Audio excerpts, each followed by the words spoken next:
Hey guys, Mr. Terrar here with your e-learning assignment for May the 1st, 2020. Appreciate all of you hopping on Zoom the last couple days for a few minutes and chatting with me. Appreciate your feedback. Got a lot of good things out of that, and there's a lot of things that I'm going to try to incorporate into the class for the rest of the semester. So thank you for taking the time to do that. Today we're going to start talking about insurance and the role of insurance, some of the terminology behind insurance, and things that you've probably heard of, or you've heard those terms, but maybe you weren't just 100% what it actually meant. That's what we're going to get into today. So, we're going to give you an overview of the insurance business. So, our objectives, we're going to define what insurance is and explain the principles of insurance as they relate to an agribusiness. We're going to identify the primary categories and the specific types of insurance. We're going to list the factors to consider when selecting insurance and when selecting an insurance company, and then we're going to explain the process of how to file an insurance claim. So let's start with what insurance is. Insurance plays a huge role in agriculture. Um, certainly health insurance and life insurance, those types of insurance play a role, but we also have things like crop insurance, and we'll get into that later. But insurance in general is the protection by written contract against whole or part of a financial loss based on the happenings of specific events. So it really all goes back to Murphy's Law. And Murphy's Law states that anything that can go badly will eventually. And bad things happen in life. Accidents happen, um, health events happen, and we just can't foresee what's coming down the road. And when those bad things happen, they have financial and economic implications. They can result in a loss in business, they can result in damage to property. So, insurance provides some protection against those losses. So, insurance can be a fairly heavy expense depending on what type of insurance we're looking at. For example, health insurance is one of the more expensive types of insurance that exist, and you look at that number and you say, wow, that's extremely high. If you're paying hundreds of dollars a month for insurance, you might say, well, I'm a pretty healthy person. I don't really go to the doctor that often.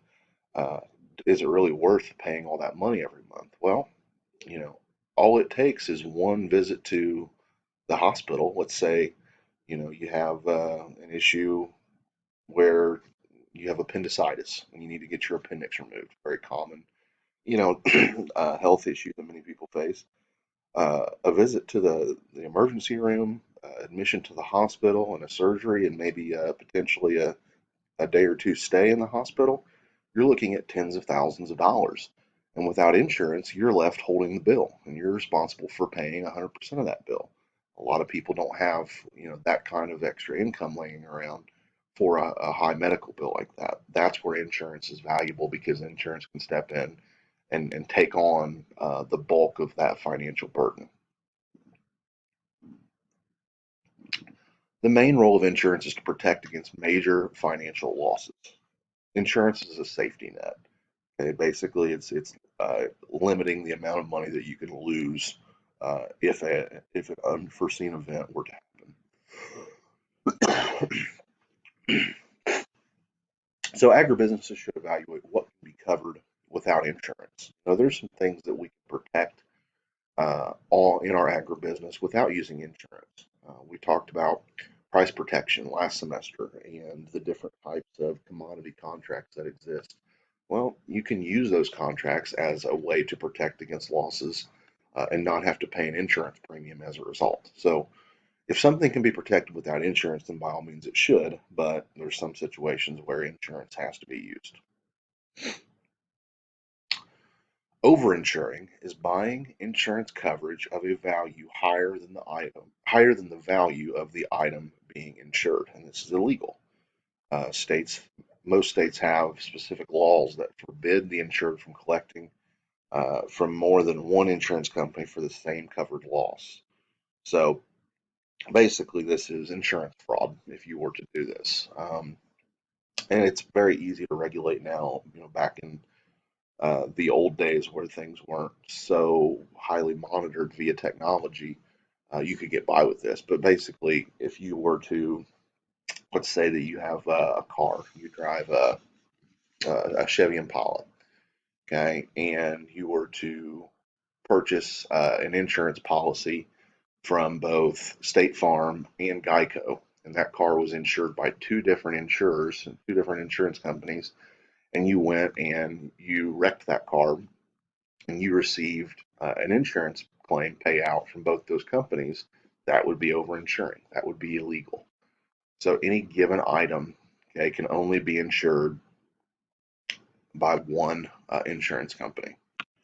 Okay, so that is illegal. A claim is a demand to the insurer for payment of benefits under an insurance contract. So when let's say that I have car insurance and someone rear ends me. Okay, I get rear ended. I make a claim to my insurance company and I say, hey, I pay you every month for car insurance. I was in an accident. I would like my car to be repaired. I'm filing a claim so that you can give me money to get my car repaired. That's what a claim is. And typically there's a person called a claims adjuster who, when a claim is filed, will come out and assess the damage. They'll look at the condition of the car, the degree of the damage. They'll take pictures, and then they will come back to you and say, okay, we're going to give you $5,000 to fix your car. And uh, a cash settlement is the money paid to settle an insurance claim. So basically, to settle the claim, they will use a cash settlement to do that. So one thing you have to understand about insurance is a deductible. All insurance has some sort of deductible that has to be met. And the deductible is the amount of coverage charges incurred by the insured that must be assumed by the insured before the benefits of the insurance company become payable. So basically, what that means is most of the time, insurance doesn't kick in automatically. If I go to the doctor and there is let's say I go to an urgent care clinic because I don't feel good, and they're going to give me a bill for, say, $150 for that visit. Most of the time, my insurance doesn't kick in automatically. Okay, I have to basically spend a certain amount of money out of my own pocket, and then my insurance company will take over. Now, that deductible varies widely. If you have really good health insurance, that deductible might be very low. It might be, $500, which is considered very low. And that's on an annual basis. So you have to spend $500 a year out of your own pocket before that your insurance kicks in, basically. And that's on an annual basis. So that renews every single year. So if you don't have, if excuse me, if your deductible is very high, you're going to end up spending more money out of pocket. And it's not uncommon to have deductibles for health insurance be, $5,000. And you have to spend $5,000 or you have to rack up a bill of at least $5,000 before your insurance company kicks in. So the insured is responsible for the deductible. Once the deductible is met, um, at that point in time, the insurance kicks in. For example, okay, I have car insurance on my car. Had a crack in my windshield. Okay, to show up over the winter time, and called my insurance company. Said, hey, could I get this fixed? And their response was, well, you have a $500 deductible, so if it costs more than $500, we'll pay the difference. Um, but up until the 500, we can't really do much for you. So I got a quote from a auto glass installation place, and they wanted like $600 to do it. So basically, I was going to be in charge of 500, and the insurance company was going to be in charge of the last $100. And I said, I'll just drive around with a cracked windshield.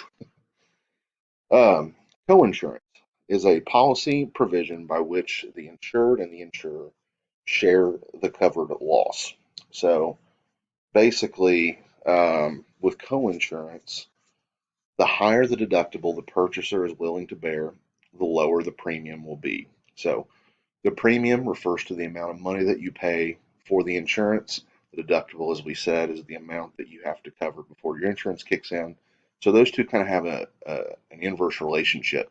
Basically, if you pay a higher premium, if you pay more per month for that insurance, your deductible is probably going to be lower.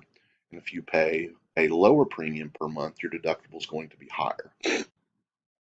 So some perspective for that. I have health insurance, as do most Americans, and I had the option of plans that I could choose, and I chose the one that had the lowest premium with the highest deductible. And my mentality behind that was that I'm fairly young, fairly healthy, don't really have any health issues. I haven't been to the doctor in a while, so, to have that low deductible wouldn't really benefit me very much.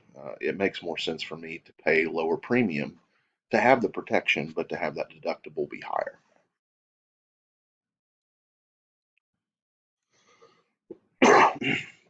So, insurance companies evaluate a lot of factors when they're determining the insurability of an individual or business. And insurability refers to the acceptability by the insurance company of an applicant. They look at all of their clients as a potential risk. If I'm a car insurance company, what are some things that I take into account when I consider the insurability of something? Well, I want to know what their driving history is. I want to know how many speeding tickets they've got, how many accidents they've been in, how many of those accidents have been their fault. I want to know, all of those things, and that helps determine the insurability. The more risk that you have, the less insurable that you are. And certain insurance companies will just say, you're not insurable. We can't take you on because with your history, we think you're too big of a risk and you're going to file too many claims. So, those of you that are driving, keep that in mind because if you get too many violations on your driving record, insurance companies can choose to drop you and say, we will no longer insure you. Okay, and then you have to go to another insurance company and you're labeled as high risk to them too, so they're going to charge you way more in terms of your premiums. So make sure you keep that driving record clean because that goes a long way towards keeping you insurable in the eyes of the insurance company. So the things that insurance companies evaluate to determine insurability is age. Typically, younger individuals are less insurable than older individuals. Sex, okay, guys, males are considered less insurable than females, especially young males. I think I mentioned it before that 16 to 24 male age bracket is the highest risk age bracket in auto insurance, just because you guys, statistically speaking, have more accidents, you get more speeding tickets, you take more risks. So typically, the premiums for an individual in that age bracket will be much higher. If we're looking at health insurance, physical condition, is something that they take into account. Pre-existing conditions, how healthy you are. If you're someone who is constantly ill and constantly going to the doctor, that's going to make you less insurable in the eyes of an insurance company. And then your medical history as well.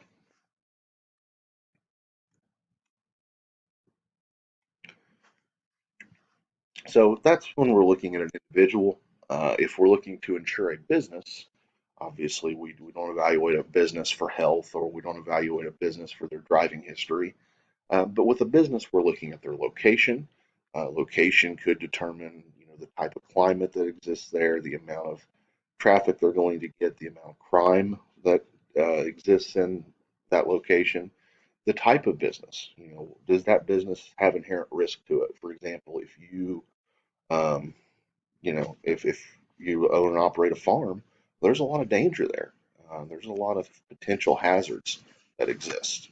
The products handled or the services offered. If you run a business that's dangerous, that could potentially influence your insurability, and then the age and condition of the property as well. Okay, we'll stop there for today. Keep in mind you have questions to answer on Canvas. I am going to upload this entire PowerPoint as well so that you can use that to answer the questions as well. Thanks and have a great day.